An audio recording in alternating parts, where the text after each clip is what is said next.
As a guitarist, I've always found the concept of volume to be a little bit confusing. I mean, I know what it is, sort of. It's like a way of measuring the loudness of sounds when they run into my eardrums. But it's also a knob on my amplifier, and it's a knob on my guitar. And how those things relate to each other can get a little bit murky. In this video, I'm going to try to share with you all of the practical knowledge that I have about volume in the context of an electric guitar rig. I'm going to focus on volume in the context of turning the volume knob on my old tube amp. And I'm going to ignore the volume knob on my guitar just because.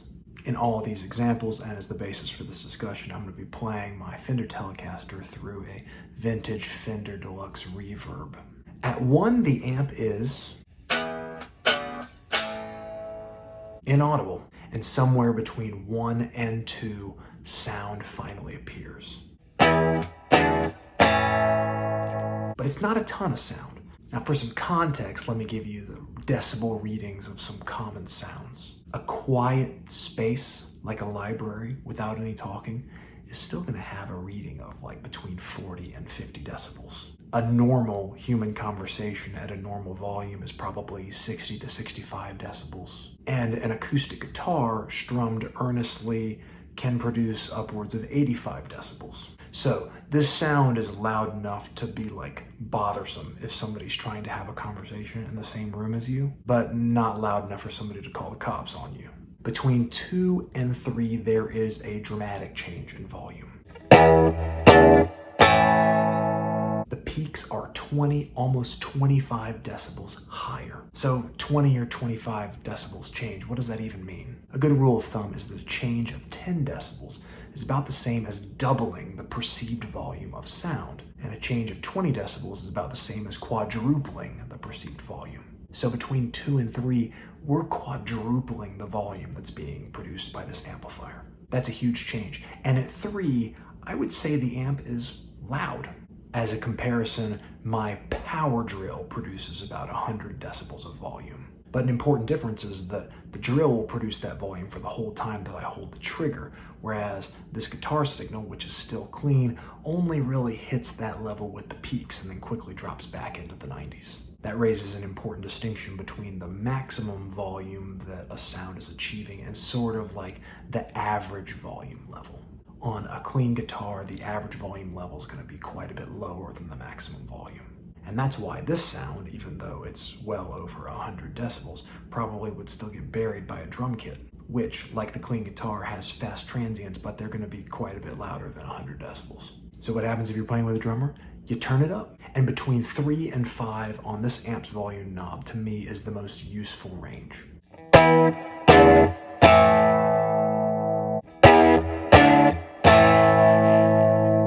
On 5, my peaks were measuring at about 114 decibels, which is about 10 decibels louder than they were reading at 3. And like I said before, that's like twice as loud, so it's a pretty big change. But at least that twice as loud is spread out over 2 notches on the knob. Compare that to the insane volume jump that we got just between 2 and 3. And for most of this range between 3 and 5, I'd say the sound is still pretty clean. Though by the time you reach 5, it's starting to get a little bit dirty, and you're kind of reaching the headroom limit of the amplifier. Headroom is a buzzword that gets thrown around a lot. What it means is how much volume can your amplifier produce without distorting. It's easy to measure the headroom limit of an amplifier doing an exercise like this one because at a certain point, the peaks just don't really get any louder. Instead, as you turn the volume up, things just get more distorted. And spoiler alert, that's basically what happens from here on out. But before I show you those sounds, let's talk about what 114 decibels means. In short, it's really, really loud. We're in the realm of heavy machinery and approaching the volume of like jet planes. But it's still a volume that might seem feeble next to a drum kit, especially if you're still within the headroom of your amplifier and your tone is still clean. I don't have a drum kit in my house, but I've read that snares produce about 115 decibels and that cymbals often produce upwards of 120 decibels. Those are loud sounds, and with a busy drummer, they can definitely drown you out. Part of the problem is because the signal from your clean guitar is a lot like the signal that's being produced by a drum kit. Loud, fast transients that die off relatively quickly, with an average volume level that's a lot lower than the peak. But remember, at 5, I've hit the max headroom of this amplifier. From here, I don't get any higher peaks, but I do get a higher average volume as the whole signal kind of keeps pushing against that limit, not getting louder, just distorting and compressing the signal. While the peak volume of that compressed signal isn't any louder, the average volume might be loud enough such that it really feels like it's in there competing with the crashing cymbals. And that's one just practical advantage of compression/distortion. And there's not much more to say about the sounds that you're going to hear above 5, so I'm just going to show them to you.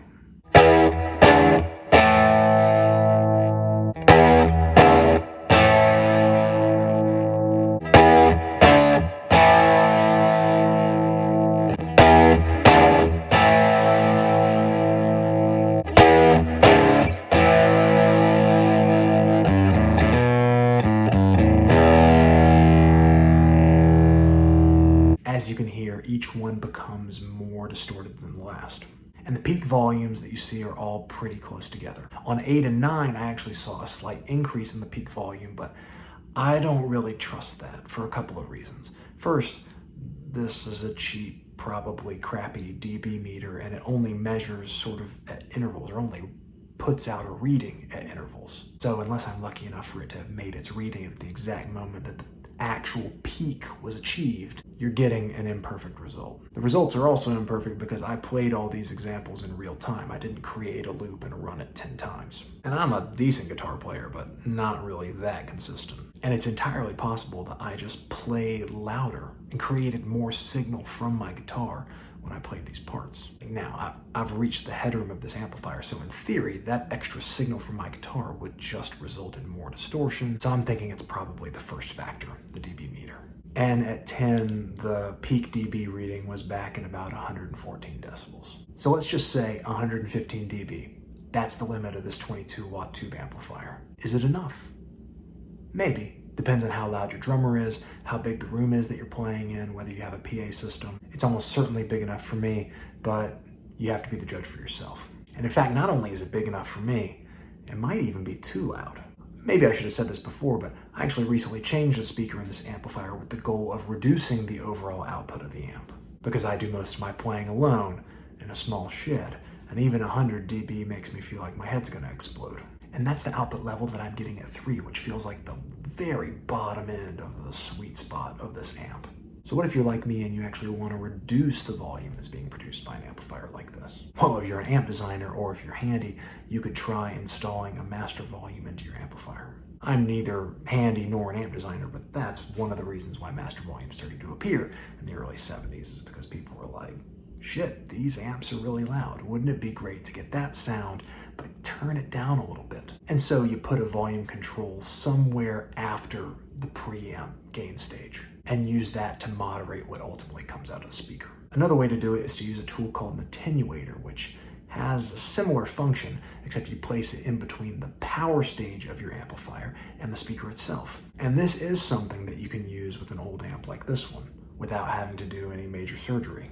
You connect the attenuator properly, set the amp so that it sounds the way you want it to sound, and then use the attenuator to dial back what's coming out of the speaker. Attenuation isn't perfect, but it's a really good solution. And it's the one that I use when I'm not just like being lazy.